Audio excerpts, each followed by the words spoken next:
First of all, I want to thank everyone for all the birthday wishes. Got so many of them. And I hope I responded to all of them.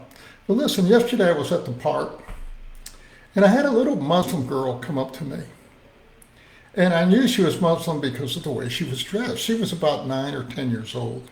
And she had this beautiful, beautiful uh, uh, dress that she wore, according to their culture and custom.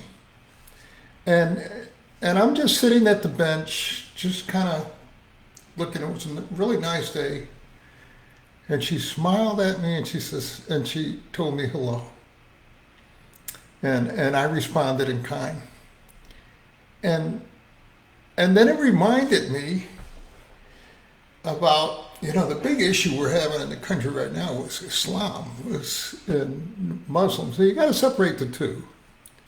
Islam is a religion that practices the teachings of the Quran. Most Muslims don't even know what it says. And I see all these children and they're running around playing. They're like any other kids. One thing I learned growing up in the military is people the same everywhere. They believe what they were told. And but they haven't really, and they don't have the necessary framework in their mind to differentiate whether something's right or wrong and what they're being taught. Not yet. They will. But you're the light of the world. Listen, I'm going to give you some advice for a smooth Christmas. On my last couple of videos, I've been talking about the fruit of the Spirit. Fruit that's singular, not plural, and it's produced by the Holy Spirit. And it's broken down into three categories: to God, to others, and to yourself. So here's what you should do. If you want to have a smooth sailing through your Christmas, and politics can come up and all kind of things can happen. Maybe you have expectations and they're not fulfilled, or maybe you've been rushing and running all over the place and things aren't going right and the baby's crying and you're up all night. Who knows? Some sickness come in and so the flu season has started. You know, somebody may have cut you off, people are rushing all over the place. Smooth sailing. Okay, there's 9 virtues or that the Holy Spirit displays in your life that He wants to unleash through you. Okay? And what you can do is just write them down and focus on one category at a time. Maybe today you want to think about God. And what are the 3? Love, joy, and peace. Love is agape. I'm going to love God with all my heart, all my soul, all my mind. I'm going to give God my love even though I don't feel like it. I'm going to give it sacrificially. But I'm not only going to do that to God, I'm going to do that with others as well. Then joy. Joy is the inner excitement you have, irregardless of external circumstances. That's why in James it says, consider it all joy, my brethren, when you encounter various trials. Joy is recognizing that God is sovereign, and which leads us to the next one, peace. Peace. Peace means tranquility. I have peace, and I can have peace because God knows what He is doing. Do you believe that? Sometimes I don't think so. Sometimes, hey God, I think I got a better idea for you. Sometimes I try to give God advice. He hasn't taken my, but I do have conversations like that with God. I try to give Him ideas, like if I'm going to give Him something that He hasn't thought about. But and then sometimes I think to myself, hey Manny, the only reason you're saying that is you're trying to get Him motivated to do something for you. So I try all those things, but I pray. I say, God, look, hey, come on. I've been praying about 7 different things. Can you at least provide one to give me a little encouragement? And then I have to go back to what Job, look, where were you when I, developed the world? Where were you when I put everything in its place? And Job had to shut up. Yeah, okay, God, you got something going. I don't know what it is. And that's that principle that I taught a couple months ago, the principle of infinity. Okay, and that's that line of demarcation where we know some things and other things we don't know. The things we don't know, we leave to God. And by faith, and hey, by faith, I can please God, I can bring pleasure to God. I'm going to think about my pleasure. What do I think about God's pleasure? And God can pleasure and have delight in you exercising faith in His Word and in Him, in His character and who He is. Not what the media says He is, and not what a lot of bad people say He is, but who He really is. Okay, for others, patience, kindness, and goodness. Patience is obviously needed during Christmas time, isn't it?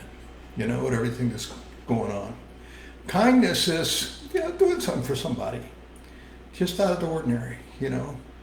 I saw a girl, she was, a girl and her mother were sitting down in Bill Miller's. And the girl had brought her Bible and she was sitting there. She was about, 13 years old. And she was reading her Bible, and then they got the food, and the mother and the daughter prayed, you know. I was so impressed with that after I got done eating, I walked up to the little girl and I told her, and I gave the mother the money and I paid for the meal.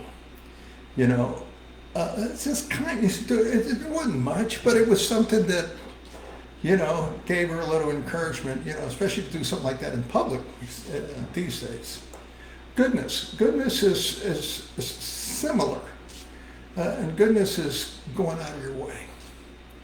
You know, doing something for somebody whether they don't deserve it.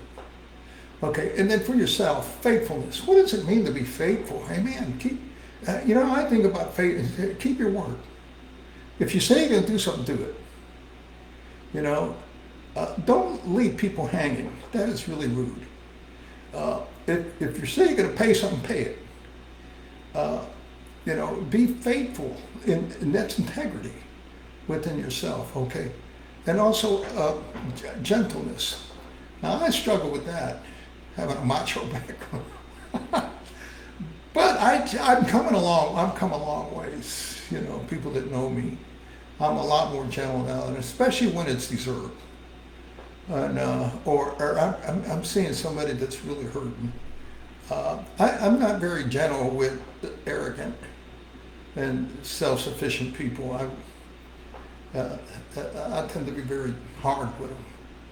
But children, old folks, people that have are invalid or have some kind of handicap and all that, I tend to be very, very gentle with them. Or even you believers, or someone that's inquiring about the gospel. Yeah. And then the last one, self-control. Self-control, and that's the ability to have discipline. Discipline. You know, I'm just going to throw this out there. A lot of reason that men don't want to marry a lot of the American women today is because they're not equipped to handle men that have discipline, that display all these various traits. They're mature enough to where they can handle a man like that, because they may find that, hey, what he does and his standard and his convictions are much further along than I want to invest myself in. Okay, and women got to train themselves for that. Okay, but that's self-control. It's the ability to discipline, to organize yourself, to set goals, to be respectful, to be honorable, to commit to your word. If you say you're going to do something, do it. It goes a long ways to making this Christmas really enjoyable. Remember this. You're the light of the world. Okay? You're the salt. You're the one that is people gonna look at you and they're gonna say, there's something different about you. What is it? And then they're gonna, because of what you do, they're gonna look to God. And you're gonna make a difference. And you're gonna feel a lot better. Things are gonna go really well. Hey, have a great Christmas. I'll be back with you after the holiday. Bye bye.